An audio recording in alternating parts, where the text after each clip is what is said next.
Hola, buenos días. Una mañana muy interesante. En primer lugar, felicitar a Asprima y a Uponor este primer encuentro de IMO Sostenible y la invitación que brindan al clúster de la edificación para que esté presente. Valentina ha adelantado muchas de las cosas que yo quería empezar y por lo tanto voy a ahorrar esa parte. Es raro el título de mi presentación. Yo básicamente lo que quiero aquí es cómo podemos innovar en la edificación y cómo pueden esas innovaciones mejorar la sostenibilidad del sector. No cabe duda de que emitimos mucho. La única discusión, más allá de los titulares que he podido ver, es que la comunidad científica dice estamos emitiendo 45.000 millones de toneladas o 35. Y esto depende de si es año COVID, de las métricas que se utilicen, pero estamos emitiendo mucho. Y esto provoca el efecto estufa, calentamiento del planeta, cambio climático, ¿no? Y algunos dicen, por ese motivo es tan importante tener un objetivo muy ambicioso como en 2050 no tener emisiones. ¿Vale? Valentín dijo, final del siglo, algunos quieren llegar a esto y además hacer captura del CO2 que existe en la atmósfera que hemos emitido a lo largo de un siglo. ¿Vale? Ahora, aquí el señor Bill Gates me ha echado un cable, porque esto no va de reducir emisiones, esto va de reducir emisiones sabiendo que nosotros consumimos esto, estamos muy dependientes de un consumo energético que se puede medir en estas cantidades. El mundo consume 5.000 gigavatios, una pequeña casa, una casa en Estados Unidos 1 kilovatio. Nosotros no vamos a dejar de consumir esto. Lo que tenemos es que cambiar la energía primaria que le da origen. Y esa es la dificultad, es un matiz de realidad que muchas veces obviamos.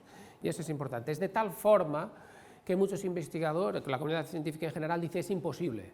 No vamos a conseguir en 2050 llegar a no emitir humanos, a dejar de emitir ese CO2. Eso es, de hecho, una irresponsabilidad política asumir que vamos a conseguir. No es factible lograrlo. ¿Vale? No habrá una fusión nuclear, no habrá un milagro tecnológico, esa película de Hollywood no va a ocurrir. ¿Vale? Entonces, dicen, oye, pues, y acuñan este término, o estos dos términos que yo no conocía, que es colapso ecológico. Nosotros, en 2050, entraremos en lo que se llama un colapso ecológico. Ellos no lo dicen con dramatismo, pero lo dicen con asertividad. Vamos a entrar en un colapso ecológico referido y se define como cuando un ecosistema pasa a un punto irreversible o un punto de no retorno donde las especies de las que nosotros dependemos o de las que en general peligran su existencia. ¿Vale? Entonces ellos muchas veces asumen que esto va a ser así en 2050 y por lo tanto Filomena, sequías, el Mar Menor, todos estos fenómenos extremos climatológicos lo vamos a vivir mucho más a menudo y lo que dicen es que hay que suavizar el colapso ecológico y a mí esto me sonaba en la última crisis a aterrizaje suave, ¿no? Que nosotros comentábamos en el anterior. Y ellos dicen, bueno, ¿cómo podemos hacer esto? Lo principal son cambio de hábitos y aquí la alimentación, comer menos carne, aunque esto tenga matices políticos recientes, per cápita tiene una huella de CO2 muy grande, es incuestionable que reducir esto es crítico si no es incompatible reducir el CO2. Más transporte público, un consumo más responsable, no por el precio, sino por la huella de CO2 que eso provoca. Y esto es lo crítico, pero estos son cambios generacionales de formación, educativos, que son muy interesantes, culturales con C pequeña, pero tardan mucho tiempo. Y después entramos, pero sin esos, los de abajo no sirven. Los de abajo son las innovaciones tecnológicas, son los que me interesan ahora. Y ahí hay una batería, no hay un milagro, hay una batería, y entre las energías renovables. Y cuando entran ellos a explicar lo que son energías renovables, no se trata de placas solares, no. Es la distribución que supone la energía renovable donde hay sol, pasando una frontera política hacia un país donde no tiene sol, para que esa energía verde llegue ahí. Eso es de una complejidad importante. Idem para todos los demás. Nosotros utilizamos fisión nuclear, como no se puede hablar, pues la fisión nuclear es probablemente mucho más verde que el combustible fósil que utilizamos. Las baterías tienen recorrido, pero 5 veces más de de lo que tienen ahora, no mucho más. El hidrógeno, materiales sin CO2, etcétera, ¿no? A mí lo que me gusta es básicamente hablar, yo lo veo así, ¿no? Un gráfico así. Nosotros tenemos hoy por hoy 40.000 millones de toneladas en 2021. Si el objetivo fuera entrar en 2050 sin nada, todo lo que pase de ahí pues entrará en un colapso ecológico. Nadie sabemos por dónde esto va a terminar, pero lo cierto es que cuanto más dilatemos, véase lo que decía Valentín, en actuar peor será. Y ahora yo aterrizo en lo que nos interesa, en la edificación. ¿Dónde estamos nosotros en 2021? Estamos aquí, nuestros edificios en 2021 en España suponen el 30% del consumo energético, el 80% de los edificios existentes son ineficientes. ¿Dónde queremos llegar? Directiva de la Unión Europea, 100% de las viviendas de energía de consumo casi nulo. Esto es el objetivo. Entonces la pregunta del millón es, ¿cómo puede el sector de la edificación bajar los gases de efecto invernadero? Esta es la pregunta que aquí me trae y es la principal que yo quiero contestar, ¿no? Pero aquí también tenemos que empezar, ¿de dónde partimos? ¿De dónde sale el sector de la edificación? Y esta es la foto. La foto es que las actividades innovadoras de nuestro sector, y aquí pongo construcción incorpora edificación por una parte y obra civil por otra, y la obra civil es más innovadora que la edificación, ya explicaremos por qué. Por lo tanto, esta cifra es que no hay para edificación exclusivamente, sería inferior, versus agricultura o versus industria, tenemos menos actividades innovadoras, ¿vale? Entonces, esta es la foto y hace falta responder por qué. ¿Por qué tenemos menos capacidad innovadora en nuestro sector? ¿Vale? Y las principales causas yo destacaría dos. Una, que puede ser muy obvia, pero tiene un impacto absolutamente trascendental en la innovación. Nuestro producto es un producto inmueble, no se mueve, está arraigado a un sitio, tiene una raíz, y ese lugar donde está tiene unas condiciones orográficas, climatológicas, normativas, preferencias del cliente que hacen que ese producto sea singular, y esa singularidad dificulta su extrapolación a otros lugares. Su singularidad, pauta, marca, es muy bueno para nuestra especialización, pero esa especialización en este lugar me dificulta que vaya a poder tener esos recursos en otro, porque las circunstancias son distintas. Ese es el primer motivo. Bueno, en obra civil, que también es físico, está arraigado al suelo, las autopistas, los puertos sí son más replicables en otro lugar, y por eso podemos tener un AVE a la Meca, pero no existe un promotor global, no existen promotores globales, y sí constructores globales, ya para no hablar de alimentación, de cosmética, de automoción. Entonces, el primer aspecto es el inmueble, es muy obvio, pero esta singularidad dificulta la escalabilidad, y esto tiene un impacto enorme en la innovación.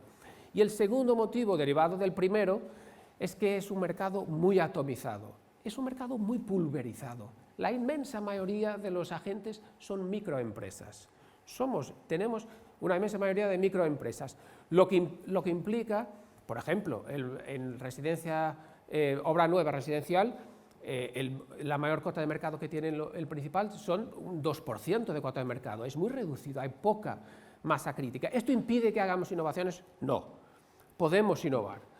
El problema está en que en un mercado tan pulverizado, en un mercado tan atomizado, esas innovaciones tienen mucha dificultad en arrastrar al sector, en ser una voz común del sector.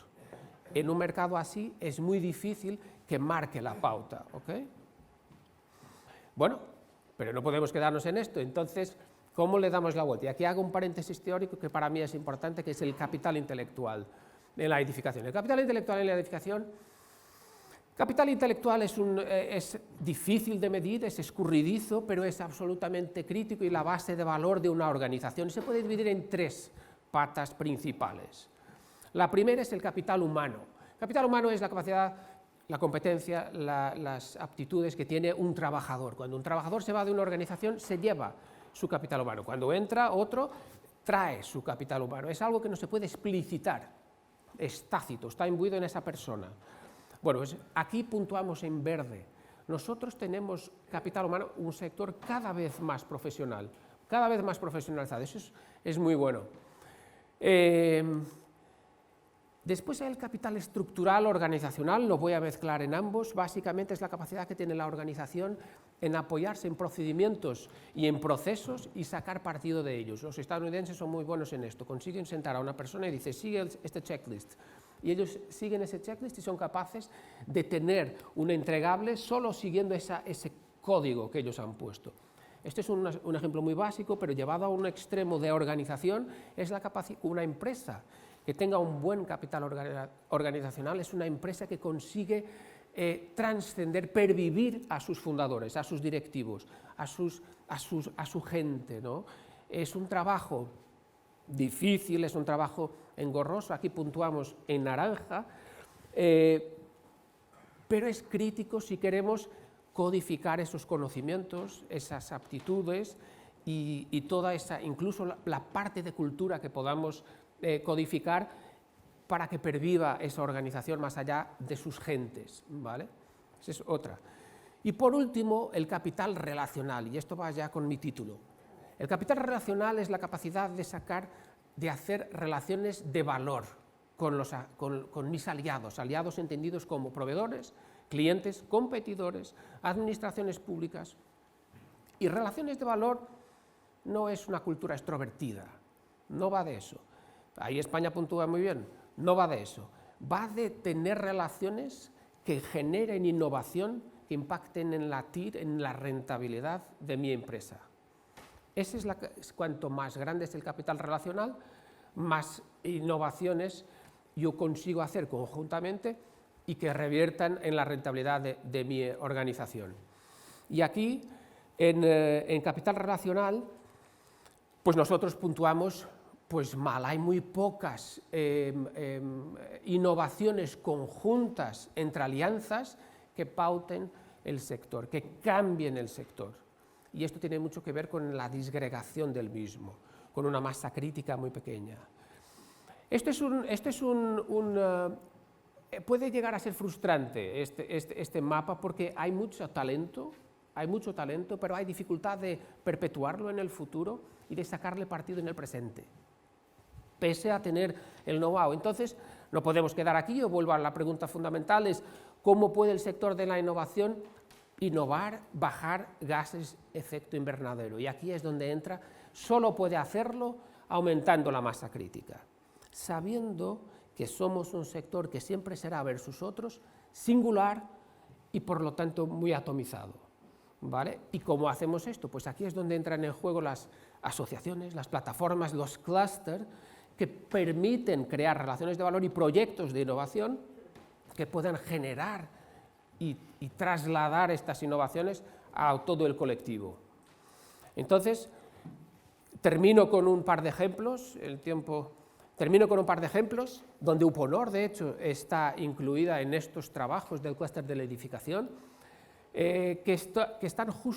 pretenden justamente impactar en la sostenibilidad ambiental de los edificios.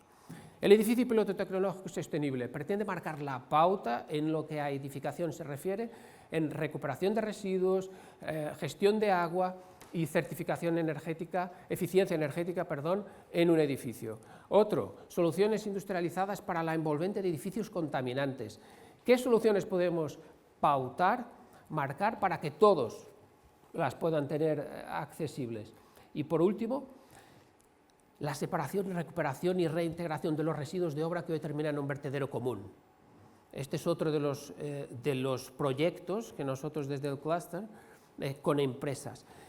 ¿Quién está trabajando aquí? Empresas, muchas de ellas que compiten entre sí, con centros de investigación, en un espacio de colaboración competitiva, en un espacio que pretende crear estas relaciones de valor, esta masa crítica, que disminuya la atomización y aumente el impacto de las innovaciones en la edificación y, por lo tanto, mejoremos la sostenibilidad de este sector. Muchas gracias.